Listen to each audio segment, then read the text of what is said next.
Bonsoir à tous, soyez les bienvenus à cette troisième partie de l'édition du soir, le 20h, dont voici les titres. Procès de la caisse d'avance de la mairie de Dakar.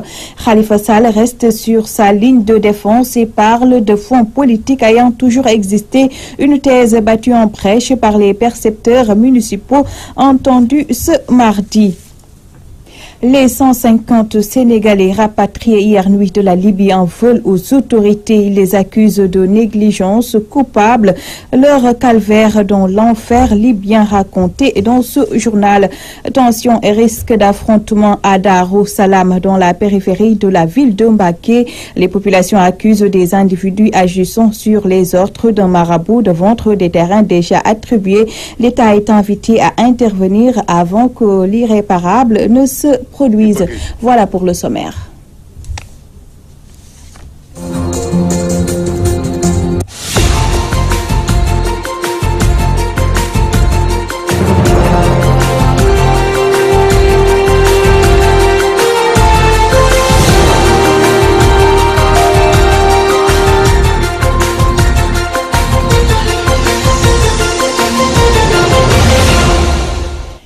Merci de vous joindre à nous. Procès de la caisse d'avance de la mairie de Dakar. Khalifa Ababakar Sall et ses co-inculpés restent sur leur ligne de défense. Le maire de Dakar révèle que plusieurs personnalités ont bénéficié de ces fonds qui ont toujours été gérés de la même façon. En 2012, Macky Sall m'avait sollicité, a également dit Khalifa Sall. On va y revenir avec Issatine avant la fin de ce journal. Je vous le disais aussi en titre, rapatriés de la Libye, 150 jeunes Sénégalais ont débarqué à 1h du matin à l'aéroport de Dias. Ces migrants dénoncent une négligence des autorités sénégalaises. Ils racontent leur calvaire dans ce Vox Pop réalisé par Fatou Bintou Diouf. Bon, nous sommes des migrants libyens. Nous viens d'arriver depuis à 1h du matin. On est quitté à 19h à Tripoli. Arrivé à Dakar 1h du matin. Bon, depuis qu'on est arrivé à l'aéroport de Dias à 1h du matin, les Sénégalais nous ont reçus avec les représentants de l'OM.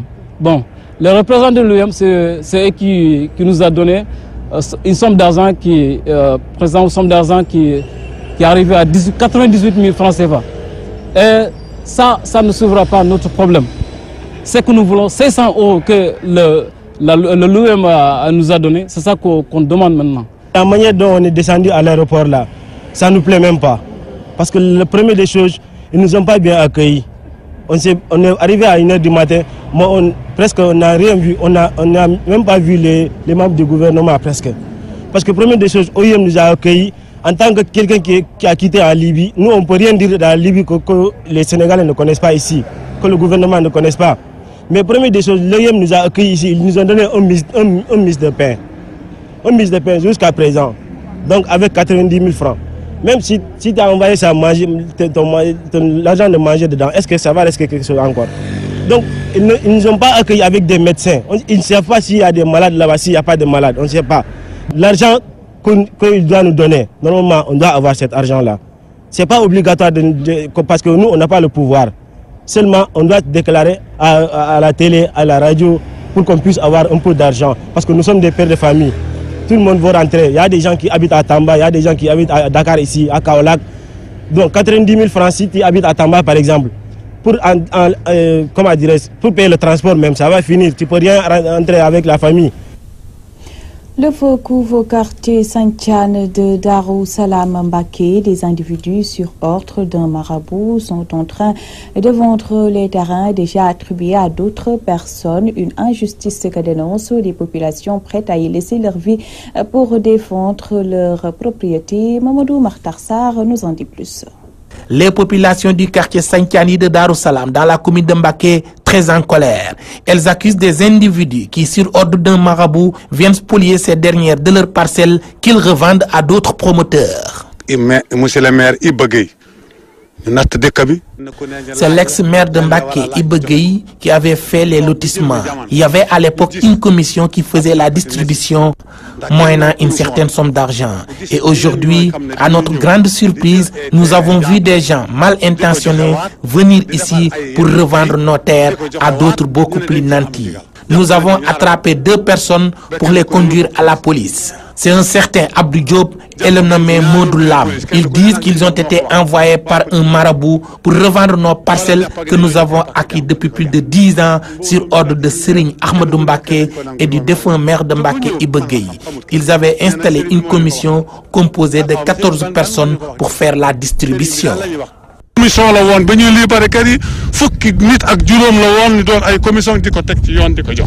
Prenant la parole, Serigne Khadim Mbacké, petit-fils de Mame Cheikh Anta Mbacké Borom Gawane, dénonce avec la dernière énergie les agissements de ces responsables mal intentionnés dont le seul but, selon lui, est de vouloir s'enrichir sur le dos de ces populations démunies.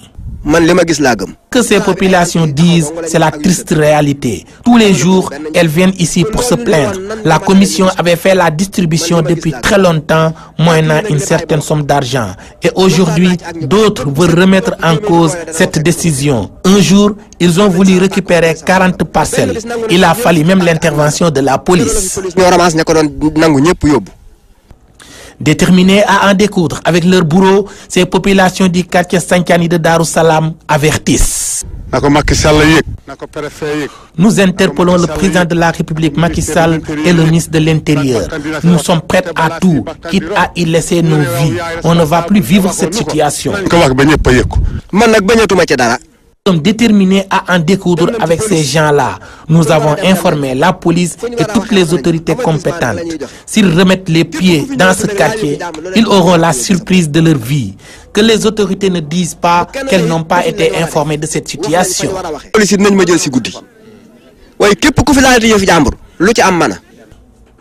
Touba Mbacké, Mamadou Makhtar Sarr pour la radio-télévision Walfadjri. Parlons à présent de la crise scolaire qui devient de plus en plus inquiétante à Ziguinchor. L'Union régionale des associations des parents d'élèves invite l'État et les syndicats à mesurer leurs responsabilités et à prendre conscience qu'il faut un sursaut national pour réparer le préjudice subi par les élèves. La correspondance de Amadi Khalilou Djemé. Il faut sauver l'année scolaire en mettant l'ensemble des acteurs du système éducatif dans les conditions matérielles et morales pour mener à bien leur mission. C'est l'avis du président de l'Union régionale des associations de parents d'élèves et d'étudiants de Ziguinchor. Il s'agit, selon El Hadj Ousmane Diémé, de permettre aux uns et aux autres de se mettre en confiance, de mesurer leurs responsabilités et de prendre conscience qu'en pareille circonstance, il faut un déclic provoquant un sursaut national, mettant toute la nation à contribution pour réparer le préjudice subi par les élèves. L'État n'a pas pris ses responsabilités. Mais aussi demander aux enseignants, aux syndicalistes, vous avez des situations difficiles. Mais pensez aussi à ces enfants qui doivent demain gérer le Sénégal.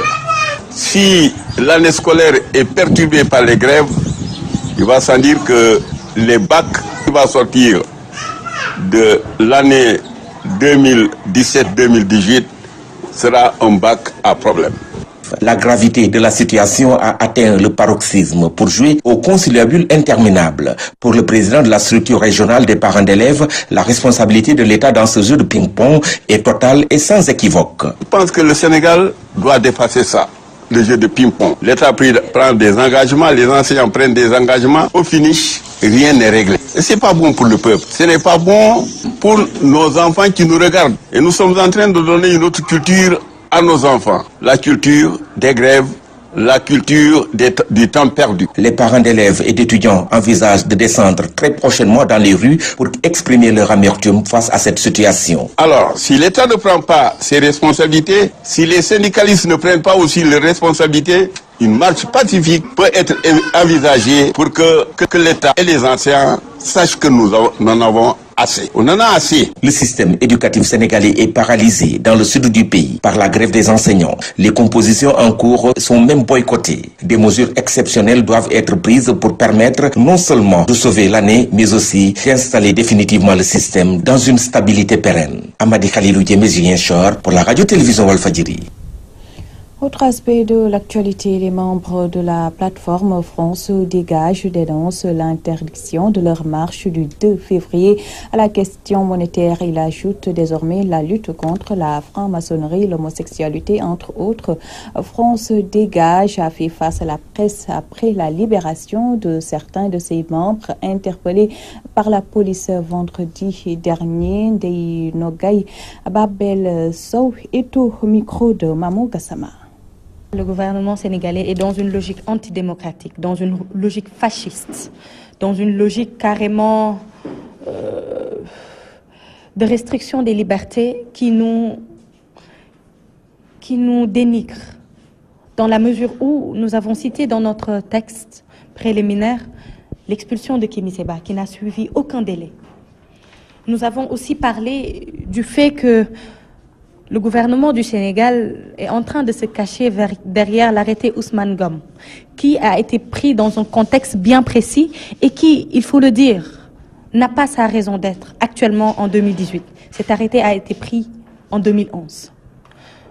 L'interdiction de notre manifestation qui était prévue pour le vendredi passé est carrément une restriction des libertés inconcevable, mais aussi de dénoncer globalement toutes les atteintes dont on a été victime en prison. On a forcé certains d'entre nous à signer des procès-verbaux, ce qui est inadmissible dans un état de droit. Le commissariat central de Dakar était dans une logique carrément d'intimidation qui nous snobe, nous personnellement. Nous sommes toujours une colonie de la France. Au moment où le gouvernement du Sénégal va être dans une dynamique de nous parler d'une fête de l'indépendance, nous allons lancer une campagne qui va s'appeler la défaite de l'indépendance. L'homosexualité et la franc-maçonnerie, qu'on le veuille ou non, sont de l'impérialisme culturel. Ceci, c'est de l'impérialisme culturel. La franc-maçonnerie n'est pas africaine, l'homosexualité non plus. Raison pour laquelle on n'a eu aucun mal à nous allier avec le collectif contre la franc-maçonnerie et l'homosexualité pour combattre l'impérialisme de manière générale. À quelques jours du procès de Imam Alioune Badara Ndao, son fils aîné remporte le concours de récital du Saint-Coran organisé par la famille omarienne. Le concours a réuni les ressortissants de 4 pays de la sous-région. Le fils de l'imam Ndao et sa famille en ont profité pour demander la libération de leurs parents Al-Hassan Ba. Imam Alioune Badara Ndao, incarcéré depuis plus de 2 ans pour avoir fait l'apologie du terrorisme, l'un de ses fils remporte le premier prix au récital de Coran ayant opposé 4 pays de la sous-région et organisé par la famille omarienne. Moustapha Ndao, de son nom, revient sur son sacre. Ironie du sort, c'est le 27 passé, la date coïncidente avec le procès de mon père, qu'un ami m'a informé qu'il y avait un concours de récital de Coran que la famille omarienne allait organiser. Alors, je me suis très vite inscrit. J'ai été classé premier lors de la présélection à Kaolack et à Dakar aussi, j'ai gagné devant d'autres frères du Sénégal et de la sous-région. Je rends grâce à Dieu.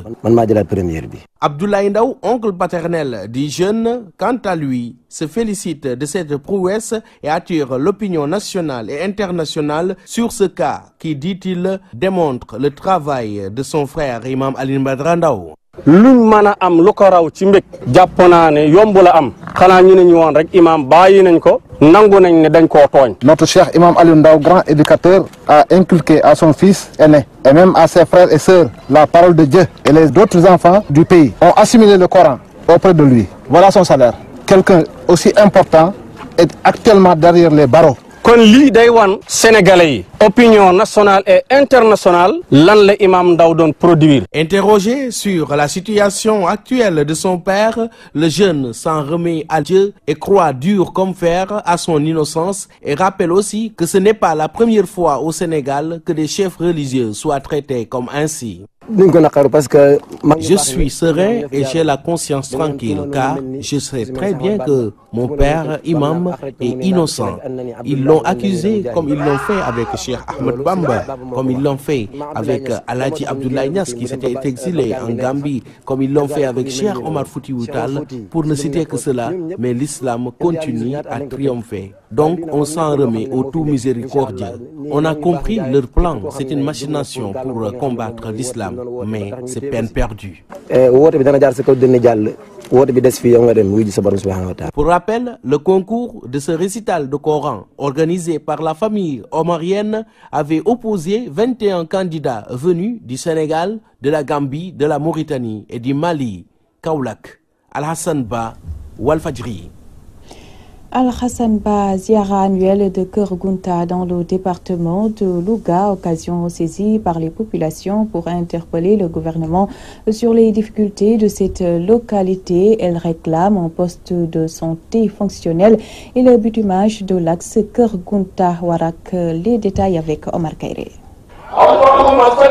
Keur-Gounta a célébré sa ziara annuelle les vendredis 26 et samedi 27 janvier dernier.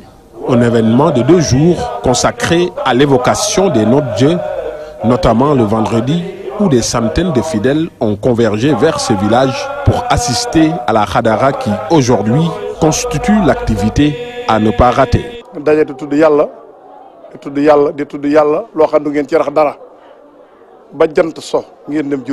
La Khadara démarre après la prière de Takussan. Durant tout ce temps, nous allons évoquer le nom d'Allah jusqu'à l'appel de la prière du crépuscule. Nous faisons cela tous les ans. Vous savez, aujourd'hui, la Ziara a un cachet national. Les gens viennent de partout pour se recueillir parce que le fondateur du village, Mam Gounta, y a laissé beaucoup de bienfaits.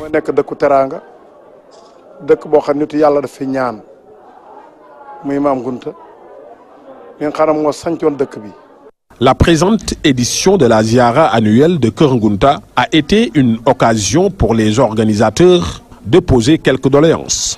L'érection d'un poste de santé et le bitumage de l'axe Warak-Keur-Gounta constituent les principales préoccupations. De santé, le gouvernement Sénégal, président Macky Sall, ndax nak forage lañu digon dëkk bi ak benn poste de santé.